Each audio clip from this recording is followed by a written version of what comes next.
Hi guys! Welcome to my vlog. I'm Princess Cyril S. Enciso and I want to show all of you guys the forest ecosystem of Sitio Maano ng Talahib, Pandayan, Batangas City.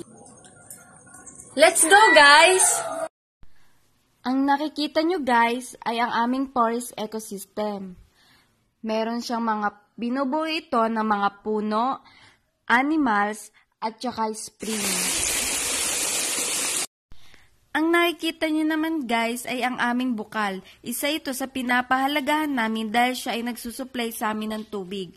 I remember we experienced no water supply because of the dry season.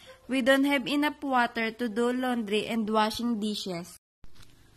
Because of that, natuto kami magtipid at huwag mag-aksaya ng tubig. Sad to say guys, ang nakikita nyo naman ngayon ay ang resulta ng mga nagdaang bagyo sa aming lugar. Madaming nawasak na puno, naranasan naming bahain at masiraan ng bahay. Kaya ngayon, ang maipapayo ko lang, if we want to survive, we need to protect our ecosystem. Magtanim tayo ng maraming puno, matuto tayong magtapon sa tamang basurahan at huwag na huwag tayong magsusunog ng basura.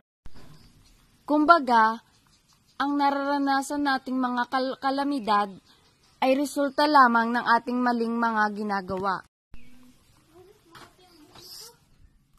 Kaya matuto tayong mahalin, alagaan at protektahan ang ating ecosystem. Yun lang guys at sana may natutunan kayo sa ginawa kong vlog na ito. Bye!